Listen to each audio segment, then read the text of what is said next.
This is F.D. Recovery, where we interview addicts and alcoholics.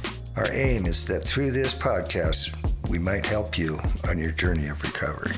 Thank you for listening. Hello, this is Frank with F.D. Recovery, and you are listening to the Weekly Intention. Hey guys, I hope everything is going well. Last week we did the topic of confidence. We'll do a little recap on that, and it'll be a shorter podcast. A little tired, a day late, busy week, right? But that being said, we'll do the recap on confidence, and we're going to do a little bit of talk on affirmations.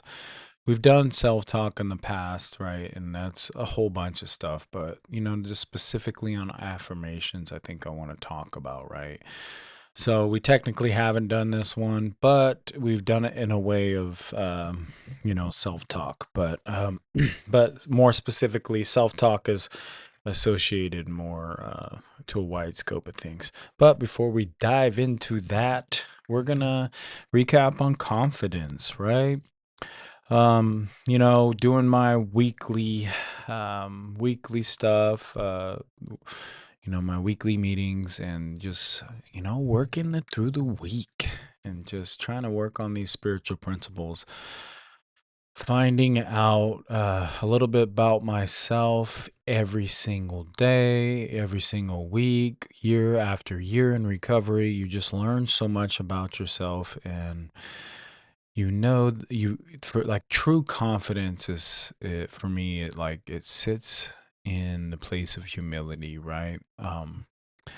And I'll go a little bit further, right? The past used to be riddled with this egocentric, false pride, confidence. It wasn't really rooted in any kind of realities, right?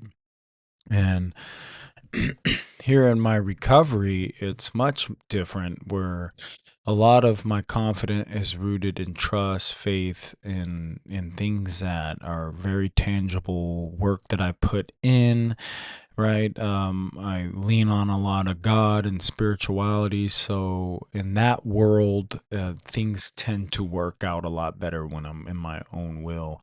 And confidence necessarily isn't, you trust yourself and you trust your capabilities, but it's based off of actual sharpened skills and based on the work put in, right? That's what true confidence is for me. And that's what I've really honed in this week, and what I'm going to be honing in for my, here to come, the foreseeable future, right? It gets super easy to look at world events, life events, recovery, and look at the doom and gloom of things and fall into the trap that people, or this world, or we, whoever's setting that trap, and we fall into it. Well, technically we set the traps, or we allow ourselves to walk into whatever, or we play the game or take the bait, right? And true confidence sits in a place where you're dictating the terms, right? As far as your choices, your behavior. You're not falling victim to the rage bait out there that people put, right? You start to realize you have agency over your choice. And once that happens, and you're sitting in your true power of truth and everything that you really are, and you're sitting in the work done rather than the work that hasn't been done, right? Or the work that yet to be done, and you keep pushing it off, right? That stuff causes a lot of doubt. When you sit in a lot of that and you don't fulfill promises to yourself, it can break a lot of your confidence, right? So today I live on purpose, with the purpose, and I stick to the promises that I set for myself. I don't achieve them all, of course, right? Some days I eat a little more than others, because I'm trying to stay in a calorie deficit, but I do relatively well, and I stick to the promises. Every day I wake up and I know I can do a little bit better, and there's no guilt with it anymore, or at least I do my best to silence the noise of judgment, because we could be our worst critic, right? It's, criticism is very, very valuable if it's done through love and a place of constructiveness and just trying to do better, not just shaming yourself or trying to hurt yourself with the information or you're this or you're a piece. We would talk about self-loathing and those kind of brain waves where you're just, or you're in these negative feedback loops, and it doesn't really serve a purpose except for all the same old mind trips we played on ourselves. And to break that spell, we have to interrupt it and start doing different behaviors. Start showing up for yourself. Start actually showing up to the gym, showing up to recovery meetings, showing up to your buddies that are in recovery, answering the phone calls when they call, right?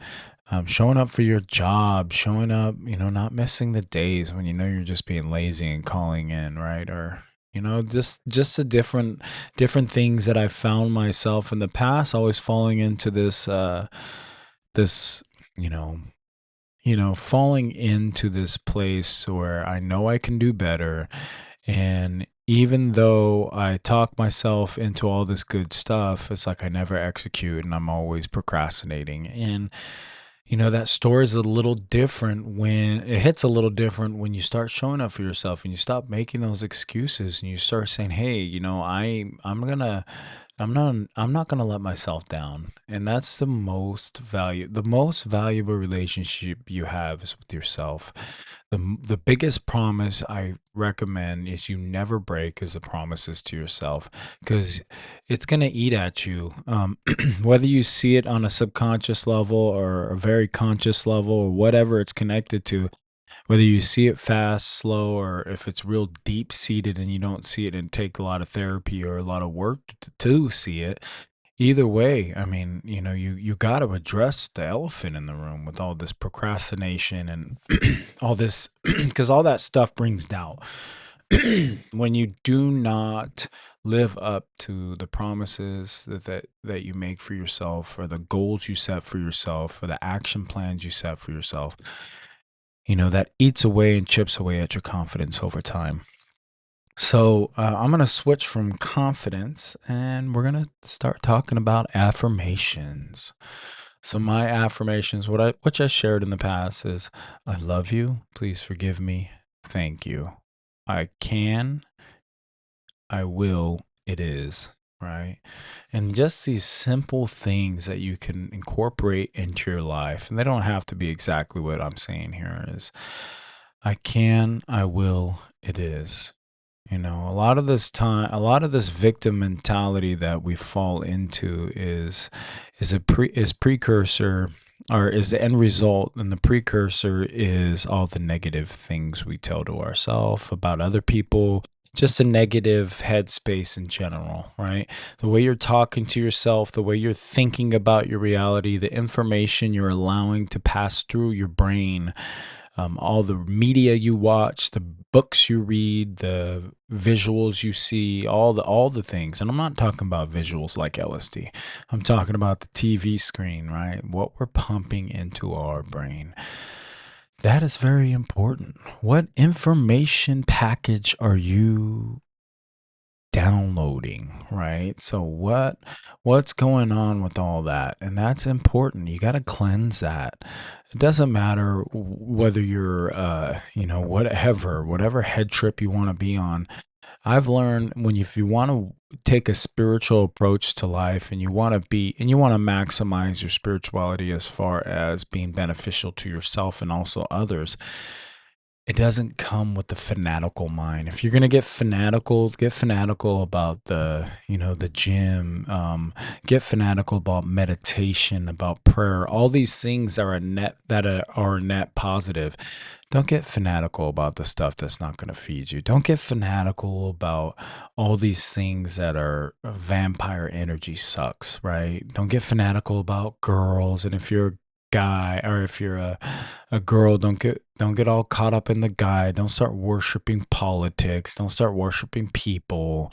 When we get down these roads or the ideologies, we get stuck in all kinds of head trips.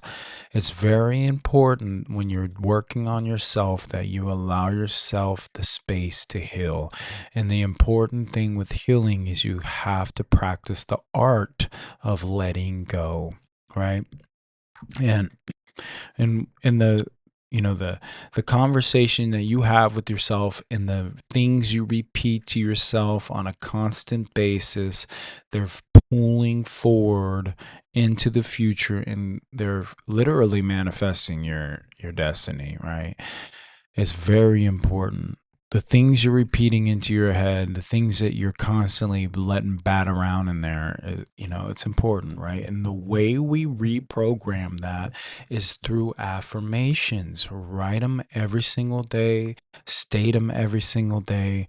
I pulled mine from the book called Zero Limits, written by Joe Vitale. And he was associated with the book, The Secret, where he wasn't the only person, but he was associated with it, right? And it's big on energy, spirituality, but the basic premise of this is this Ho'oponopono healing, and I'm probably saying that wrong, but it's, I believe, 4 phrases, and it are, is I love you, please forgive me, I am sorry, and thank you. Right. But the 3 that resonated with me most is I love you, please forgive me, thank you. And I repeat those constantly whenever I'm in a bad spot mentally.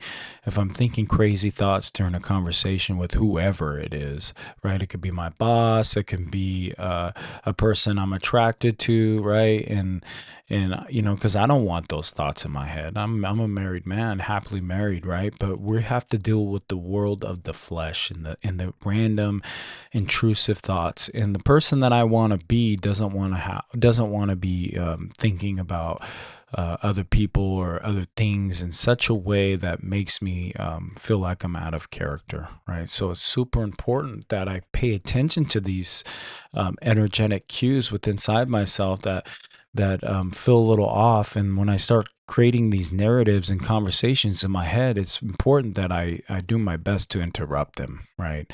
So when stuff like that comes up, I simply repeat in my head, I love you, please forgive me, thank you. And I'll do that until that anxiety subsides, right?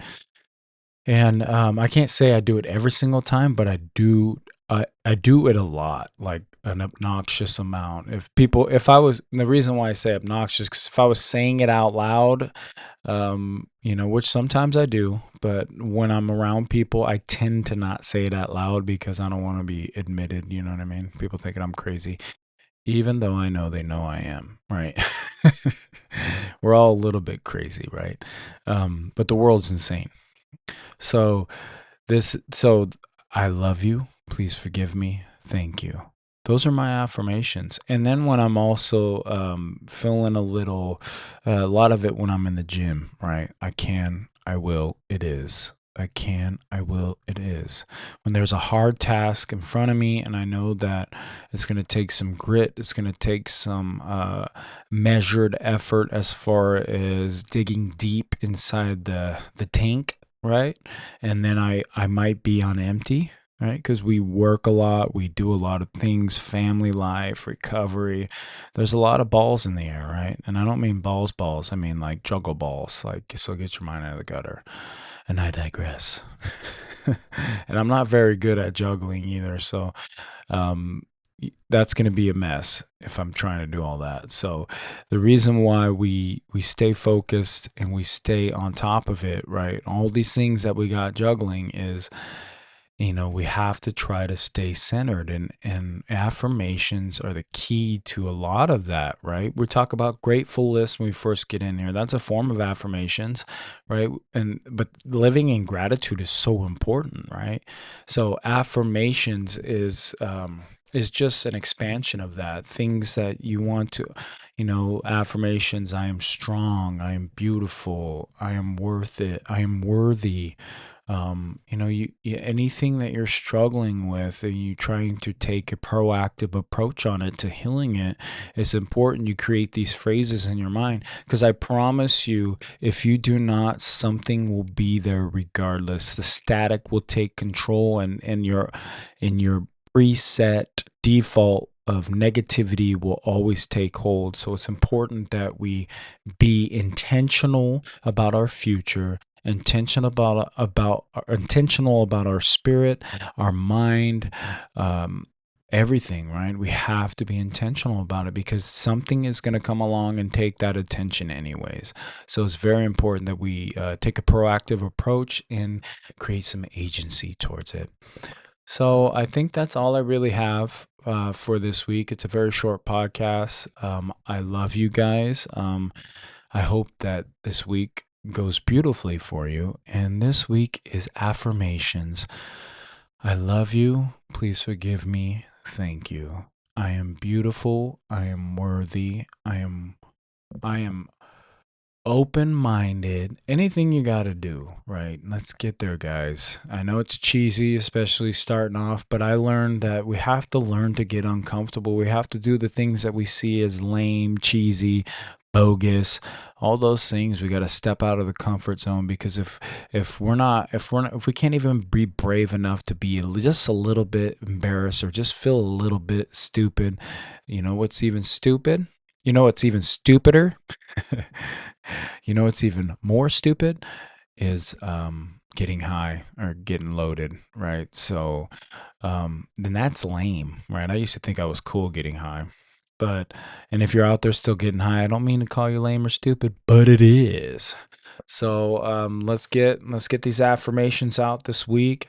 Do some positivity in your life, and let's work on it. Do your affirmation list, do your grateful list, and that's all we got this week. I love you guys, and this is Frank with F.D. Recovery. Peace. Thank you for tuning in to F.D. Recovery. A reminder, be kind to yourself on this journey of recovery. Also, call your sponsor, get connected to local support groups, and for one day at a time, stay clean and sober.